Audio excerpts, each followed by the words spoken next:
जय श्री राम दोस्तों। बेटा और बहू बूढ़े माँ बाप को एयरपोर्ट पे छोड़कर भाग गए।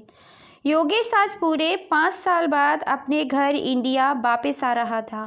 एक छोटे से शहर में उसके माता पिता का घर है। घर 2 मंजिला बना हुआ है। एक मंजिल में माँ और पिताजी रहते हैं, दूसरी मंजिल किराए पर चढ़ाई हुई है। नीचे वाले हिस्से में माया देवी जी और मोर मुकुट जी रहते हैं। आज अपने बेटे और बहू के आने की खबर से माया देवी जी बहुत खुश हैं। उनके पैर जमीन पर ही नहीं टिक रहे। माया देवी जी ने जल्दी से अपने पति मोर मुकुट जी से कहा, आप बाजार जाकर जल्दी से लड्डू बनाने का सारा सामान ले आइए। योगेश को मेरे हाथ के लड्डू बहुत अच्छे लगते हैं। इस पर मोर मुकुट जी बोले, हाँ जाता हूँ भाग्यवान। बेटा क्या आ रहा है, शांति से मुझे चाय भी नहीं पीने दे रही हो। हाँ हाँ जानता हूँ, बेटे की आने की खुशी में बावली हो गई हो। आखिर 5 साल बाद अपने बेटे को देखने वाले हैं हम दोनों। मोर मुकुट जी जल्दी से बाजार जाकर सारा सामान ले आए। अब माया देवी जी ने रसोई में जाकर लड्डू, मठरी, खम्मन, ढोकला और भी 56 भोग बनाने शुरू कर दिए। एक तरफ सारे खाने की व्यवस्था कर रही थी और बीच बीच में पूरे घर की साफ सफाई भी कर रही थी। आखिर इतने सालों बाद बेटा और बहू घर आ रहे थे। जल्दी से उन्होंने अपने बेटे और बहू का रूम भी साफ करवा दिया। कोई कमी नहीं रहनी चाहिए, आखिर इतने सालों बाद आ रहा है। बेटी और बहू के आने से पहले ही उसकी पसंद का सारा खाना माया देवी जी ने बना लिया। माया देवी जी के हाथ का खाना उनके बेटे को बहुत ज़्यादा पसंद है। उनके बेटे को क्या, उनके हाथ का बना हुआ खाना सभी को अच्छा लगता है, क्योंकि वे बहुत ही ज़्यादा स्वादिष्ट खाना बनाती हैं। जो भी खाता है उनकी तारीफ करते नहीं थकता। अब योगेश और उसकी पत्नी कविता जैसे ही घर पहुँचे, उन्होंने घर की डोर बेल बजाई। डोर बेल की आवाज़ सुनकर माया देवी जी ने दरवाज़ा खोला। सामने बहू बेटे को देखकर उनकी आंखों से आंसू झलक आए। प्यार से उनके सर पर हाथ फेरा। फिर दोनों बहू बेटों ने माया देवी जी और मोर मुकुट जी के पैर छुए। फिर माया देवी जी ने सबसे पहले उनको बढ़िया सा चाय नाश्ता करवाया। नाश्ता करने के बाद योगेश और कविता अपने कमरे में फ्रेश होने चले गए। फ्रेश होने के बाद माया देवी जी ने उन्हें अपने हाथ का बना हुआ खाना खिलाया। बेटा बहू माँ के हाथ का खाना खाकर तारीफ करते हैं, माँ आपके हाथ का खाना बहुत अच्छा बनता है, आपके हाथों में तो जादू है। तेरी माँ के हाथ का खाना तो इतना स्वादिष्ट है कि मैं 1 रोटी की जगह 2 रोटी एक्स्ट्रा खा जाता हूँ। मोर मुकुट जी ने कहा, हाँ हाँ बाबूजी, वह तो मैं जानता ही हूँ। इस उम्र में भी आपकी सेहत का यही तो राज है। 2-3 दिन के बाद योगेश अपनी माँ बाबूजी से कहता है, माँ बाबूजी आप लोग इधर अकेले रहकर क्या करेंगे? आप यहाँ अकेले मन नहीं लगता होगा। आप दोनों यहाँ अकेले कब तक रहेंगे? आप दोनों मेरे साथ विदेश चलिए, उधर आप दोनों हमारे साथ ही रहना। आपको भी अच्छा लगेगा और हमें भी। यहाँ पर आपकी हारी बीमारी में देखने वाला कौन है? हमारे पास रहेंगे तो हमें चिंता भी नहीं रहेगी आप दोनों की। इतने में मोर मुकुट जी बोले, बेटा तुम कह तो सही रहे हो, पर अपना घर और अपना देश छोड़कर जाने का मन नहीं करता। इतने में माया देवी जी बोली, बेटा बहू और बेटों के साथ रहना किसको अच्छा नहीं लगता। हर कोई चाहता है बुढ़ापे में अपनी बहू बेटों के संग रहे। जब कभी तुम्हारे बाबूजी की तबीयत ज़्यादा खराब हो जाती है तब तो ऐसा लगता है जल्दी से तुम्हें फ़ोन करके बुला लूँ। अकेले में क्या क्या संभालूंगी, तुम तो जानते ही हो अब मेरी तबीयत भी ज़्यादा ठीक नहीं रहती।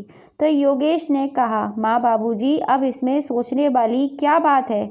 आप तो आपके बेटे बहू भी आ गए हैं। अब आप हमारे संग विदेश चलने के लिए तैयार हो जाइए। योगेश को जैसे ही लगने लगा कि माँ बाबूजी उसके संग विदेश चलने के लिए तैयार हैं, तो अगले ही पल वह कहता है, माँ, जब आप दोनों हमारे संग विदेश चलोगे तो फिर इस गांव की ज़मीन और 2 मंजिला घर का क्या होगा। इनको तो कोई देखने वाला भी नहीं होगा। यह पूरी तरह से खंडर हो जाएगा और घर पर किसी किराएदार को छोड़ना सही नहीं है। और जब घर बंद रहेगा तो इसकी देखभाल कौन करेगा।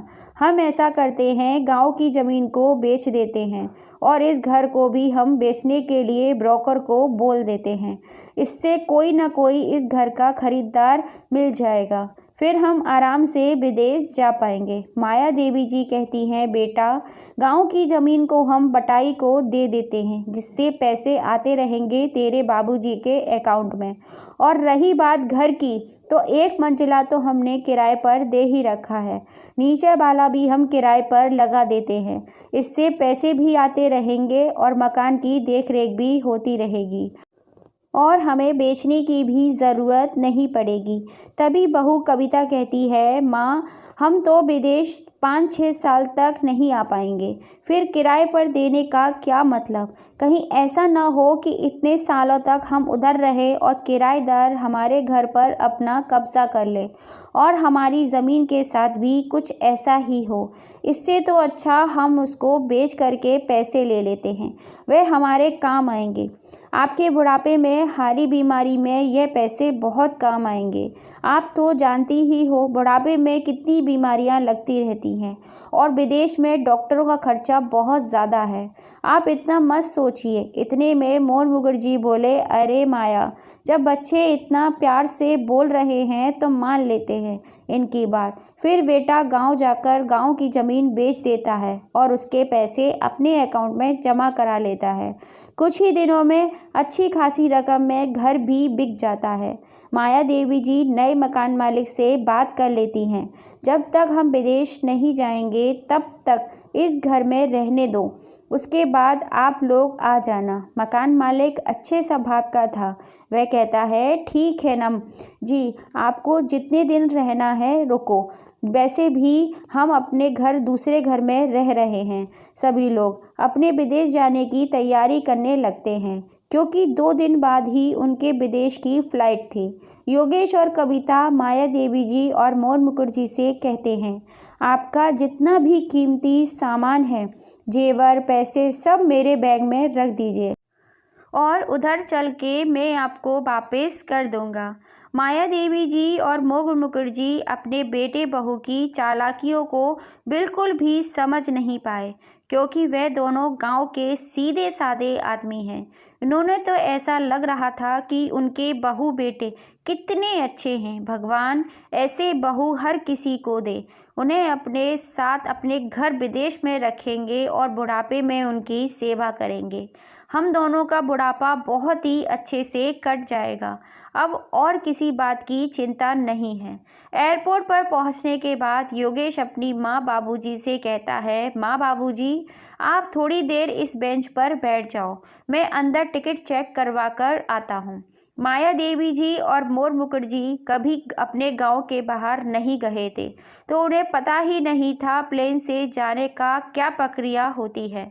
मैं अपने बेटे पर भरोसा करके उधर ही बैठ गए और अपनी बहू बेटे के आने का इंतज़ार करने लगे।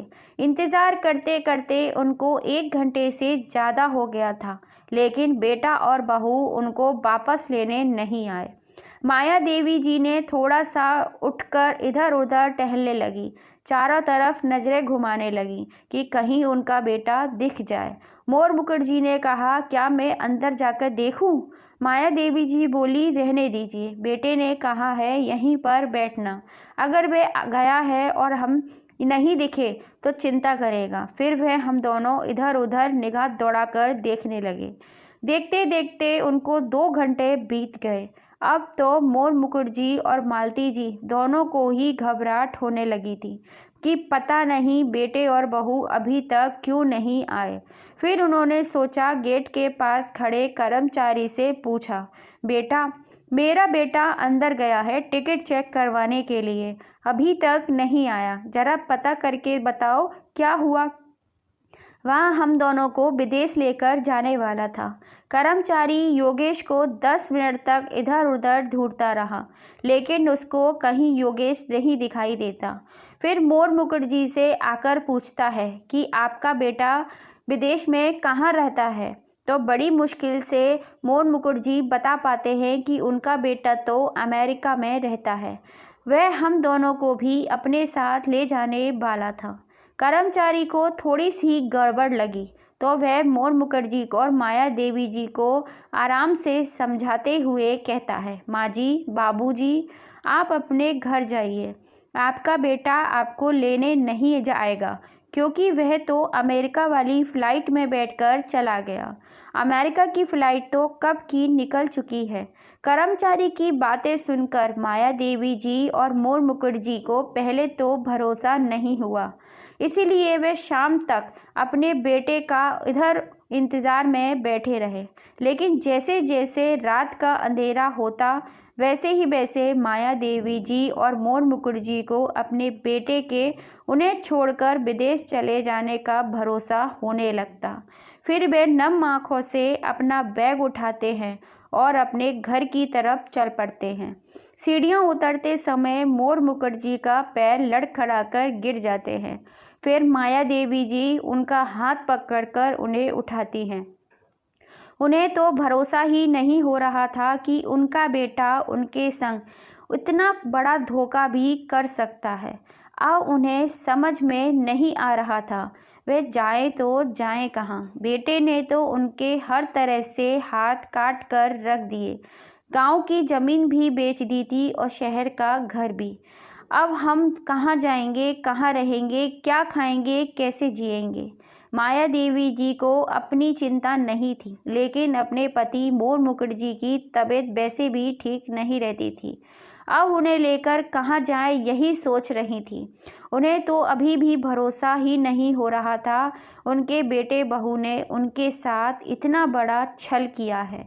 एक ऑटो पकड़कर मोर मुखर्जी और माया देवी जी अपने उसी घर में आ जाते हैं जिसको उनके बेटे ने बेच दिया था, और बाहर चबूतरे पे जाकर बैठ जाते हैं और अपने ही घर को निहार कर देखते रहते हैं। दोनों एक दूसरे के कंधे पर सर रखकर फूट फूट कर रोने लगते हैं। आज हमारे बेटे ने हमारे साथ कितना बड़ा धोखा किया है। जब अपने साथ नहीं दे था ले जाना था तो ऐसा क्यों किया। कम से कम हमारा घर तो ना बेचता। अब हम कहाँ रहेंगे। रात भर दोनों पति पत्नी अपने ही घर के चबूतरे पर रोते रहे। सुबह घर का नया मालिक आता है और देखता है कि अरे, ये तो इसी घर के पुराने मालिक हैं और घर के बाहर चबूतरे पर लेटे हुए रो रहे हैं। आते ही कहता है, माँ जी, बाबू जी, आप तो अपने बेटे के साथ विदेश जाने वाले थे, फिर क्या हुआ, आप नहीं गए क्या विदेश। माया देवी जी और मोर मुखर्जी रोते हुए सारी कहानी उनके घर का बता देते हैं। उनके घर का नया मालिक बहुत ही समझदार और नेक दिल का, उदार दिल का इंसान है। वह कहता है, माँ जी, बाबू जी, आप बिल्कुल भी चिंता मत करो। वैसे भी मैंने यह घर किराए पर देने के लिए ही खरीदा था। वैसे भी अपने दूसरे ही घर में रहता हूँ। आप एक काम करो, यहाँ बाहर वाला एक कमरा आप ले लो, बाकी का घर मैं किराए पर लगा दूँगा। माया देवी जी एक कमरे में रहने के लिए तैयार हो जाती हैं और दोनों अपने नए मकान मालिक को खूब सारा आशीर्वाद देते हैं। बेटा, तुम हमेशा खुश रहो। और वहीं उसी घर में अपना रसोई का पुराना सामान, राशन पानी उठा लेती हैं और अपने उस कमरे में रख लेती हैं, जिससे वह अपना और मोर मुखर्जी का खाना बनाने लगती हैं। कुछ समय के बाद उनका राशन ख़त्म हो जाता है। उन्हें लगता है कि ऐसे कैसे काम चलेगा, बैठ करके तो कोई खिलाने वाला नहीं है और बेटे के धोखे धोखे से अभी उभर भी नहीं पाए थे दोनों पति पत्नी। 2 महीने ऐसे जैसे निकल गए और मोर मुखर्जी और माया देवी जी सोच लेते हैं कि ऐसे काम नहीं चलेगा, ज़िंदगी जीनी है तो कुछ तो करना ही पड़ेगा। इसलिए वे अपने नए मकान मालिक से 10,000 रुपये उधार ले लेते हैं और घर में टिफ़िन बनाने का काम शुरू कर देते हैं। माया देवी जी खाना बहुत अच्छा बनाती हैं। खाना बनाने में मोर मुखर्जी भी उनकी काफ़ी मदद करते हैं। उनके हाथ का खाना वैसे भी इतना स्वादिष्ट है कि स्वाद था। उसी घर में 10 से 12 लड़के रहते हैं जो पढ़ाई के सिलसिले में अपने घर से दूर शहर में रहते हैं। वह भी माया देवी जी से ही सुबह शाम खाने का टिफ़िन लेने लगे। अब माया देवी जी के पास धीरे धीरे पैसे भी आने लगे और थोड़ी सी बचत भी होने लगी। इन सारे कामों में मोर मुखर्जी माया देवी जी का पूरा साथ देते थे। 1 साल के अंदर तो माया देवी जी के टिफ़िन का काम से नाम हो गया, क्योंकि वह खाना इतना स्वादिष्ट बनाती थी और सभी को उनका खाना बहुत ही पसंद आता। कहाँ उन्होंने 10 टिफ़िन से काम शुरू किया था और आज पूरे शहर में उनके 400 टिफ़िन दिन में जाते हैं और अब तो उन्होंने काम के लिए 2-3 लड़के भी रख लिए हैं। अब तो माया देवी जी के पास काफ़ी पैसे हैं और उनका बिजनेस भी काफ़ी अच्छा चल रहा है। गली मोहल्ले के लोग बातें कर रहे थे, देखो 70 साल की उम्र में दोनों पति पत्नी ने मिलकर खाने का बिजनेस चला रहे हैं और खूब पैसे कमा रहे हैं। माया देवी जी और मोर मुखर्जी को सरकार की तरफ से सम्मानित भी किया गया। कुछ समय के बाद किसी कारण से योगेश की नौकरी भी चली गई। अब बिना पैसों के और बिना नौकरी के विदेश में रहना आसान नहीं था, इसीलिए वह अपने देश वापस आ जाता है। कुछ दिन तक तो अपने ससुराल में रहता है, लेकिन फिर उसे पता चलता है कि उसकी माँ और बाबूजी का बिजनेस तो बहुत अच्छा चल रहा है। उनके पास बहुत पैसे हैं, बहुत अच्छा खासा काम कर रहे हैं दोनों, और सरकार ने उन्हें सम्मानित भी किया है। योगेश के पास तो वैसे भी पैसे की तंगी थी। एक तो नौकरी चली गई, ऊपर से इंडिया आने पर भी उसकी कोई नौकरी नहीं लग रही थी। इसीलिए वह अपनी पत्नी के साथ भागा भागा अपनी माँ बाबूजी के पास आ जाता है। बेटा आते ही रोने लग जाता है और माफ़ी मांगने लगता है, माँ बाबूजी हमें माफ़ कर दो, हमसे बहुत बड़ी गलती हो गई, हम बहुत परेशान हैं, मुझसे बहुत बड़ी गलती हो गई है। मैंने आपका घर और ज़मीन बेच दी, आप दोनों को इधर अकेला छोड़कर चला गया, लेकिन आप तो मेरी माँ हो, आप मुझे माफ़ कर दो, मुझसे गलती हो गई, मुझे अपनी गलती का बहुत पछतावा है। माया देवी जी और मोर मुखर्जी अपने बेटे बहू को सामने देखकर बहुत दंग रह जाते हैं और पीछे हटते हुए कहते हैं, तुम लोगों को हम कभी माफ़ नहीं कर सकते।